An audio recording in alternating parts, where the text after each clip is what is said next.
Hello. Today we're going to talk about the role of head of delegation, and I'm going to talk to you about what the role of head of delegation means within the U.S.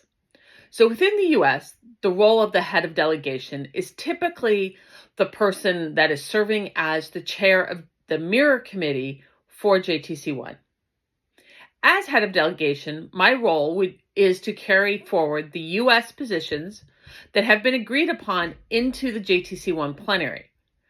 Part of that role includes not just presenting these positions during the meeting, but also meeting with other delegations to discuss the positions and viewpoints to get a better understanding of what the consensus might be on different topics. As head of delegation, I also lead the U.S. delegation, coordinating with others on the delegation to coordinate what discussions and leadership positions the U.S. national body wants to take on. Part of the role occasionally includes reaching out to other national body heads of delegation to get opinions and views on different topics. This might be via an email or sometimes with bilateral meetings to better understand other viewpoints. These discussions are important because it helps to provide additional viewpoints that can provide insight into topics that the national body may not be familiar with. The role of head of delegation or chair of the mirror committee is a 3-year term and can be reappointed at the end of that time. Within the U.S., the role of chair of our mirror committee is circulated as a call for those that are interested in the position. When the call goes out, it asks for candidates that can commit to the role, have support of their employer, and you provide a CV. When asked about what makes a good candidate, there are several things that come to mind. The first is that the candidate has to be able to have a neutral or impartial stance themselves for leading the mirror committee meetings. As head of delegation, they have to be able to drive consensus on the national body positions. This comes through an understanding of other positions, talking with other national bodies that haven't yet made up their minds, and putting forward solid, understandable arguments.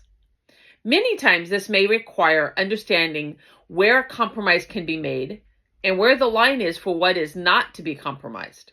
Lastly, someone that is willing to listen and find a way forward is a key trait that is looked for in a head of delegation. Some of the qualities that are needed to be a successful officer in this role would be a strength of character and decisiveness. To be successful in the role as head of delegation, a person needs to be willing to talk to other people, need to be a little bit social, being open to listening to positions that are different from your own, and having open discussions on the topics. So being willing to listen to the viewpoints of others when they disagree with you. The person should also be considered approachable so that others are willing to come up and talk to them. So being willing to have a conversation or being willing to let people come up and talk to you is important.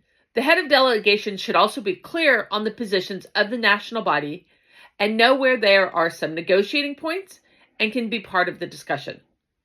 So understanding what it is that your national body is looking for and what are the things that can be compromised, negotiated, or where you might have some willingness to find a way forward rather than just blocking things at the time. When we look at who can do this role, in other words, what are the personal views that I have on what qualities and traits that work well? What have I found that makes a good, solid head of delegation? In this sense, the role of head of delegation can be done by a variety of different people. A person that is willing to talk with people that they don't know is important because you need to talk with different people in other national bodies.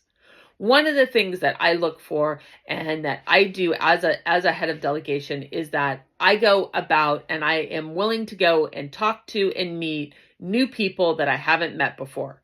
It's very easy to walk up to somebody and talk to them when you know them. It's much more difficult when you don't know them. And that's an important trait to a head of delegation, is being willing to go up and have those conversations.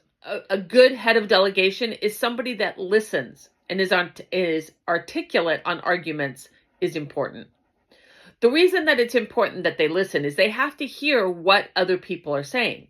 Sometimes people are bringing up arguments that you or your national body may not have thought of, and you need to listen so that you can understand and hear what they are saying.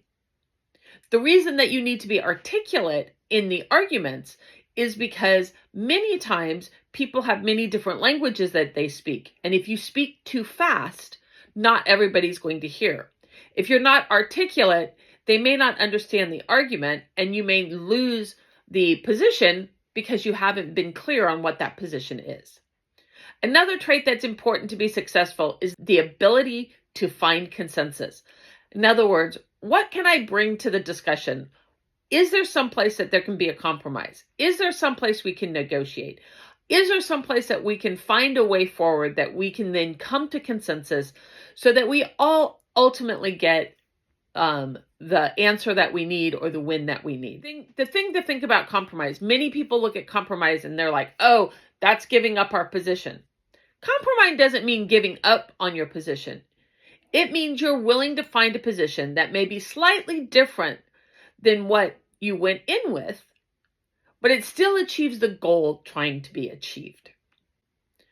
Lastly, someone that is unwilling to listen to others and unwilling to find anywhere to compromise or find a consensus way forward will find the position of head of delegation very difficult. Because if you're not willing to listen to somebody, you're not willing to compromise, you're not willing to find consensus moving forward, people aren't going to be willing to come and talk to you. They're not going to see you as somebody open to listening and having a discussion and finding a solution.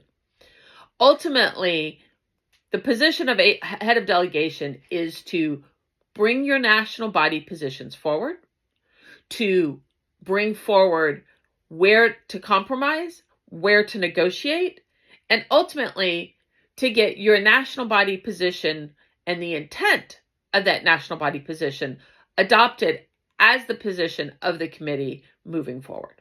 So in the US, somebody who is able to chair our committee, be neutral, bring forward and bring people together in consensus, and then be able to articulate those arguments to others and bring other people together into those positions and get support for that makes a strong head of delegation.